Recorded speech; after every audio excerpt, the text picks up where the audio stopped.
The medical bay smelled like burnt ozone and regret. I pressed my 3 primary manipulators against the observation glass, watching the human medic work on what should have been a corpse.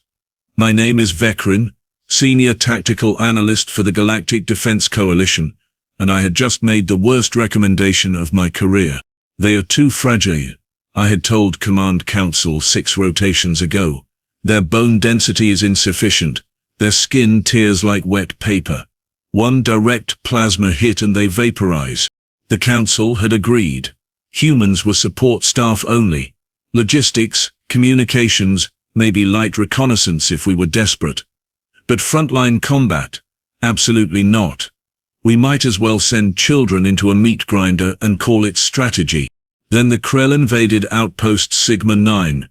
Vekrin, my second in command, a Thravian named Quillix, burst into the observation room, his 4 eyes wide with panic. You need to see the tactical feeds, now. I did not want to see the tactical feeds. The battle had been a massacre. 63 Coalition soldiers dead in the first wave. The Krell shock troopers were unstoppable, their exoskeletons shrugging off our plasma rifles like they were throwing pebbles at a mountain. And I had stationed Corporal Jake Morrison, human, in Supply Depot 7, 3 kilometers behind the actual fighting. Safe, protected, far away from anything that could turn his fragile little body into a red smear. What am I looking at? I asked, studying the holographic display Quillix activated. Depot 7, 20 minutes ago. The footage showed the supply depot, and my 3 stomachs dropped simultaneously. A Krell artillery shell, massive and glowing, arced through the sky like a vengeful comet.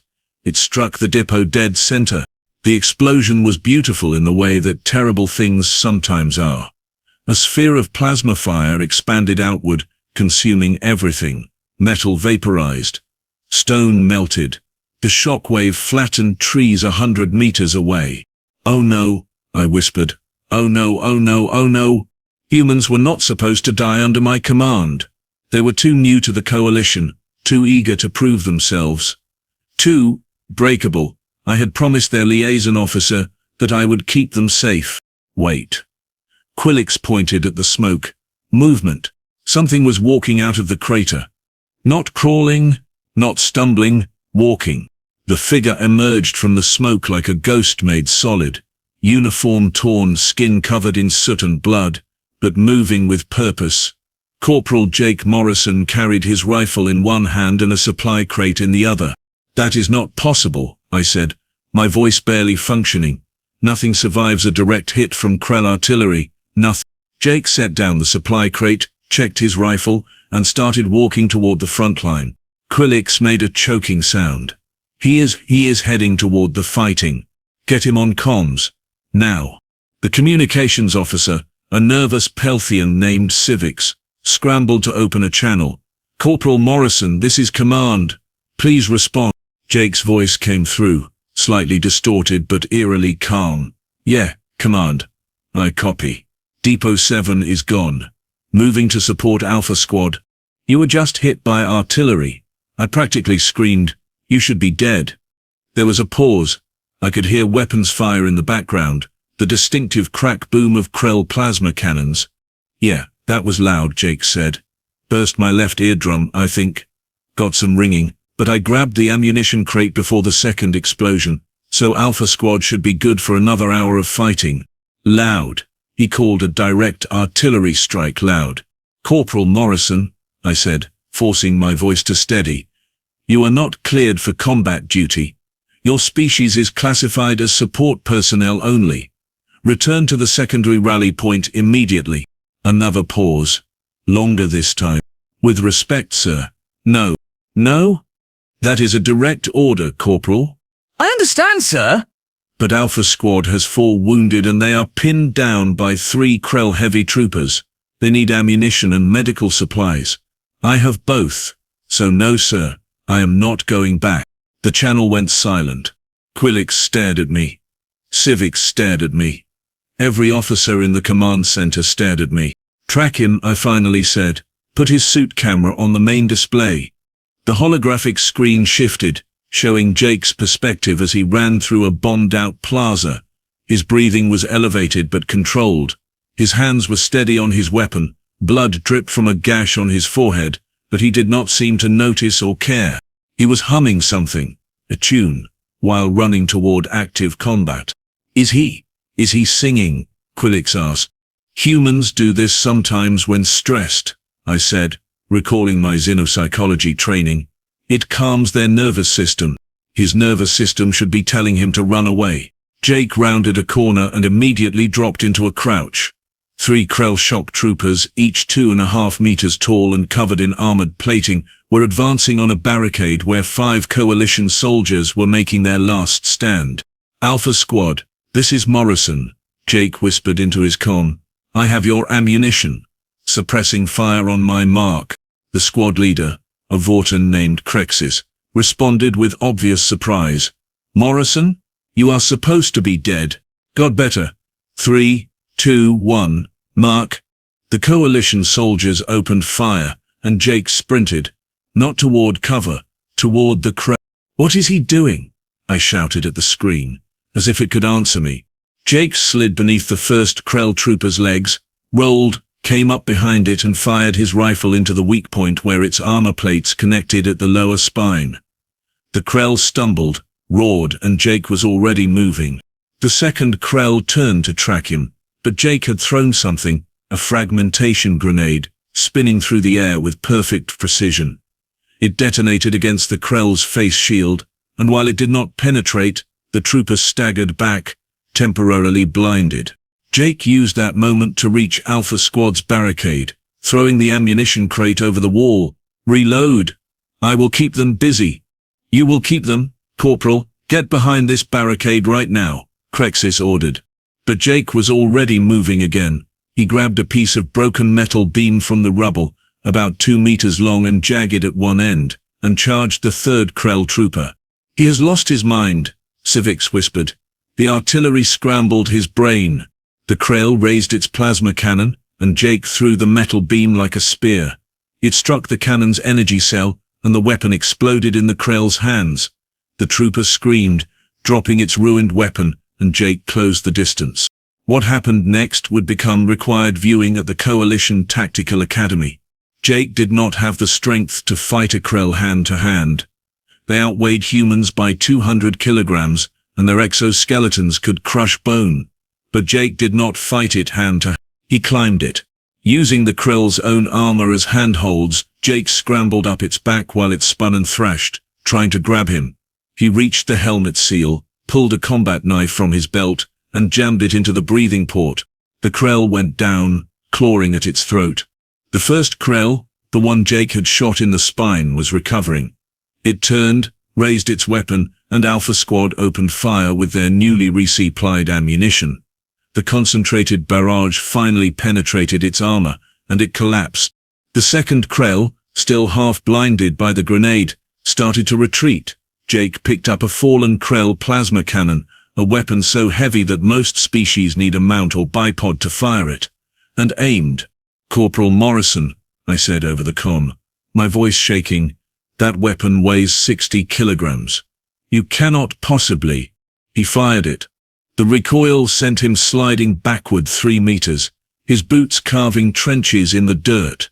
But the plasma bolt hit the retreating Krell square in the back, and it went down hard. Silence fell over the plaza, except for the crackling of fires and the groans of wounded soldiers. Jake dropped the Krell weapon, breathing hard, and walked to the barricade. Alpha Squad, status report. Krexis stared at him like he had grown a second head. We are combat effective, Corporal. Thanks to you. Good. Jake swayed slightly, catching himself against the barricade. Good. Because I think I am about to pass out now. He collapsed. Medical team to Alpha position, I barked. Now. That was how I ended up in this observation room, watching human medics work on Jake Morrison while he lay on a table, unconscious but stable. The medical report made no sense. Broken left arm. 3 cracked ribs. Ruptured eardrum. Second-degree burns across 30% of his body. Concussion. Internal bleeding. He should have been dead. He should have died 6 different ways. But humans, I was learning, did not care much about what they should do. The door opened, and Admiral Thorax, a Krillian with enough medals to sink a small ship, entered the observation room. She was the one who had approved my recommendation to keep humans away from combat. "Analyst Vekrin," she said quietly. "It seems we made an error in judgment." "Yes, Admiral. How long until Corporal Morrison is combat ready?" I checked the medical readout. 4 to 6 weeks for full recovery. Unacceptable. How long until he can walk and hold a weapon? The human chief medic, a woman named Dr. Patel, looked up from her work and spoke through the glass calm. "He will walk out of this room in 3 days and demand to return to duty. I can delay him maybe 1 week if I sedate him." 3 days, the Admiral repeated. "After surviving artillery, killing 3 Krell shock troopers, and collapsing from multiple critical injuries, he will be walking in 3 days. Yes, Admiral, humans have ridiculous healing factors. It is one of their more annoying qualities." The Admiral's mandibles clicked together, the Krillian equivalent of a laugh. "Draft new combat protocols. Vekrin. I want all available humans moved to frontline duty within the rotation. If they are this hard to kill, I want them where the killing happens." "Yes, Admiral." She left, and I remained at the glass, watching Jake Morrison's unconscious form. We had called humans too fragile for war. We had been so wrong. And somewhere deep in enemy territory, the Krell were about to learn exactly how wrong we had been. 3 days later, Jake Morrison walked into the command center wearing a fresh uniform and a smile that made my primary nerve cluster twitch with anxiety. "Reporting for duty, sir," he said, snapping a salute that looked far too crisp for someone who had been unconscious 48 hours ago. I stared at him. Quillix stared at him. Every single officer in the room stopped what they were doing and stared at him. "You are supposed to be in medical for another week," I said slowly. Dr. Patel said I was healing faster than expected and cleared me for light duty," Jake interrupted, still smiling. "I have the paperwork if you want to see it. Light duty does not mean frontline combat, Corporal." "Good thing I am not requesting frontline combat, sir. I am requesting to train the new human volunteers who just arrived on the transport yesterday." "Oh no. How many volunteers?" Quillix asked, his voice full of dread. 216, Jake said cheerfully. "Apparently, word got out about Sigma 9 and every human in the sector wanted to sign up. Command approved their transfer. They're down in Bay 12 right now, waiting for assignment. 216 humans.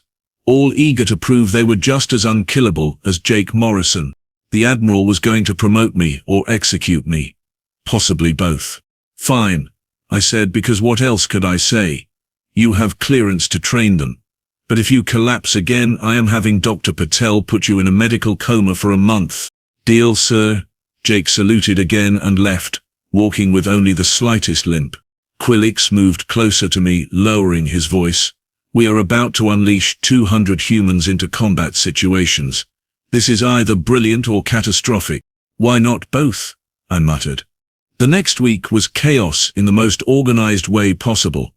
Jake Morrison turned out to be an excellent instructor, probably because he led by example, which meant he did everything he asked the recruits to do, including running obstacle courses with his ribs still healing and demonstrating hand-to-hand combat techniques that made my species equivalent look like a gentle massage. The human volunteers were terrifyingly enthusiastic. They did not complain about the heat, the cold, the terrible food, or the fact that we were fighting a war against an enemy that had conquered 47 star systems. They just smiled, nodded, and asked when they could start shooting things. "Why are they like this?" I asked Dr. Patel during one of my observation visits to the training grounds. She watched as a human recruit named Marcus Reed successfully completed a drill that involved climbing a 15-meter wall while carrying 40 kilograms of equipment. "Evolution," she said simply. "Humans survived by being too stubborn to die. We are persistence hunters. We chase prey until it collapses from exhaustion. We heal from injuries that would kill most species. We adapt to environments that should be uninhabitable. Stubbornness is literally coded into our DNA. That is terrifying." "Yes," She smiled. Yes, it is.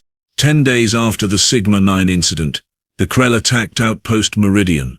It was a mining facility on a barren moon, strategically important because it supplied tritium for our fleet reactors. Command had predicted the Krell would hit it eventually, but we thought we had more time to fortify the position.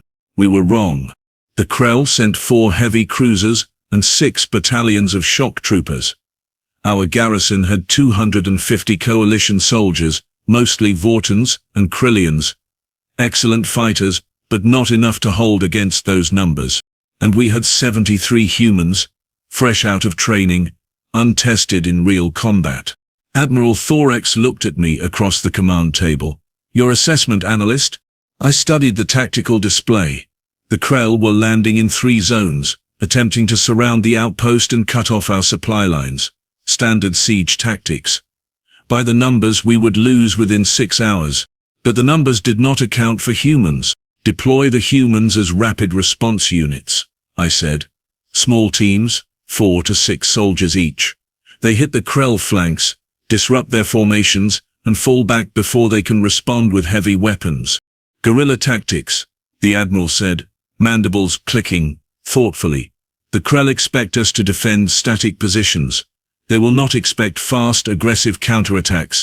Exactly, and humans excel at aggressive. She authorized the deployment.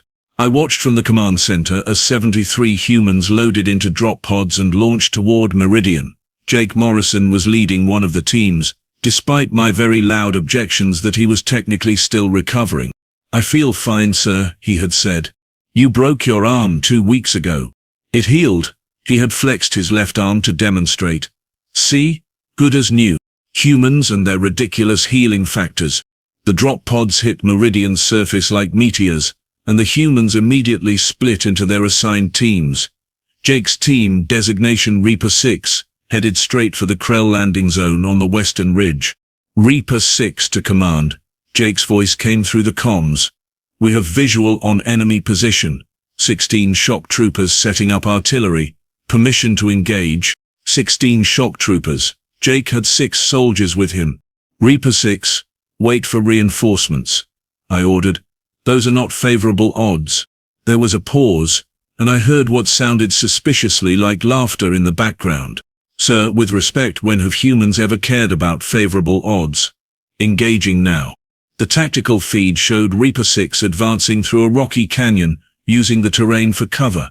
They moved fast, much faster than Krell would expect. One of Jake's team members, a woman named Lucia Vance, climbed onto a boulder and fired a magnetic accelerator round directly into a Krell artillery piece. The explosion was spectacular. The Krell immediately turned their attention to the canyon, trying to locate the attackers, but Reaper 6 was already moving, splitting into pairs and attacking from 3 different angles. Jake and a soldier named Derek Park sprinted toward a Krell heavy trooper, and I watched in horror as Jake slid under its legs, exactly like he had done at Sigma-9, while Derek fired directly into its back armor. The Krell stumbled, and Jake placed a magnetic mine on its leg joint before rolling away. The mine detonated. The Krell went down. Lucia and her partner, Thomas Kenji, flanked 2 more Krell, using plasma grenades to force them out of position, then focusing fire on the exposed areas of their armor. Precise, coordinated, brutal. The remaining Krell tried to form a defensive line, but the last pair of humans, Sophia Reeves and Marcus Reed, had circled around and were attacking from behind. 12 minutes. That was how long it took Reaper 6 to neutralize 16 Krell shock troopers. Reaper 6 to command, Jake reported, breathing hard but sounding absurdly pleased. Artillery position secured. Moving to secondary target. Quillix looked at me with all 4 eyes wide. They just won. Do not sound so surprised, I said, even though I was equally shocked. You read the training reports. Across Meridian, similar stories were playing out. Human teams were hitting Krell positions, causing chaos, forcing the enemy to split their attention and resources. The Krell had superior numbers and firepower, but they could not pin down an enemy that refused to stay still. Then the unexpected happened. One of the human teams, designation Wolf 3, got pinned down in a collapsed mining tunnel. 8 Krell shock troopers had them surrounded, and their team leader, a corporal named Nina Cross, was injured. Wolf 3 to any coalition units. Nina's voice came through strained but steady. We are trapped in tunnel section 7 Delta, heavy enemy presence, requesting immediate support. Before I could respond, Jake's voice cut in. Reaper 6 to Wolf 3, we are 2 kilometers from your position. Hold tight, we are coming. Negative, Reaper 6, I said. You're too far out. Redirecting Vorten Heavy Squad to, Sir, the Vorten squad is 15 minutes away. Wolf 3 does not have 15 minutes. He was right, and I hated that he was right. Proceed, Reaper 6. But if you get yourself killed, I am writing a very angry report. Understood, sir. Try to make it sound heroic. Reaper 6 moved through the mining facility like they had built it themselves. They knew the layout, the shortcuts, the weak points. Jake led them through a ventilation shaft that should have been too narrow for soldiers in full gear. But humans apparently could contort themselves in ways that defied skeletal structure logic. They emerged directly above the Krell position surrounding Wolf 3. What followed was not a battle, it was an ambush. Reaper 6 dropped plasma grenades through ventilation grates, fired magnetic accelerator rounds into the Krell from elevated positions, and created enough chaos that Wolf 3 was able to break out of the tunnel and join the fight. Together, the 2 human teams destroyed the Krell squad in under 5 minutes. Wolf 3 to command, Nina Cross reported. We are clear and combat effective, thanks to Reaper 6. Reaper 6 to command, Jake added. Wolf 3 is mobile. We are combining forces and moving to support the main garrison. 14 humans, working together like they had trained for years instead of weeks. Moving through enemy territory like they owned it, fighting with a ferocity that made Krell's shock troopers look hesitant. The battle for Meridian lasted 9 hours. By the end, the Krell had retreated, leaving behind 40% of their forces as casualties. We lost 32 coalition soldiers, and every single one of those losses hurt. But we did not lose a single human. They came back bruised, bleeding, exhausted, and grinning like they had just won a sports competition instead of fighting for their lives. Jake Morrison walked into the command center, his uniform scorched and torn, a fresh bandage on his neck, and gave me a tired salute. Mission complete, sir. All human units, accounted for and reporting ready for next assignment. I looked at this fragile, breakable, impossible creature who had walked out of an artillery crater and decided to keep fighting. Corporal Morrison, I said slowly, I owe you an apology. He blinked, surprised. Sir? I said your species was too fragile for combat. I said you would break under pressure. I was wrong. Jake smiled, and there was something almost sad in it. Sir, humans do break. We break all the time. Our bones fracture, our skin tears, our organs fail. We are fragile. Then how? We break, sir, but we do not stay broken. That is the difference. He saluted one more time and left to check on his team. Quillix approached me, holding a data pad. Command is requesting immediate expansion of human combat units. They want 5,000 volunteers transferred to frontline duty within the month. 5,000 humans, all ready to break and refuse to stay broken. The Krell had spent centuries conquering the galaxy through fear and overwhelming force. They had never encountered a species that simply refused to be afraid or overwhelmed. They were about to learn a very hard lesson. I pulled up the strategic map, looking at the dozens of contested systems where we were barely holding the line against Krell advances. Soon, very soon, those lines would have humans on them. Approve the transfers, I said, and send a message to all coalition commanders. Tell them humanity has entered the war. Tell them we were wrong about everything. What were we wrong about, sir?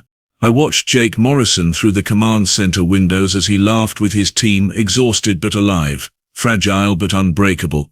We thought humans were too weak to fight, but weakness and strength are not about what breaks you. They are about what you do after you break. Quillix tilted his head, considering this. That is very wise, sir. I stole it from Morrison. He said it better than I ever could. Outside, the humans were already preparing for the next battle, the next impossible situation, the next chance to prove that being fragile did not mean being defeated. The Krell had called humans weak. The galaxy had agreed. We had all been so wrong. And now finally, we were learning what it meant when humans went to war. They did not fight to win. They fought because losing was not an option. They broke, they bled, they fell, and then they got back up. Every single time.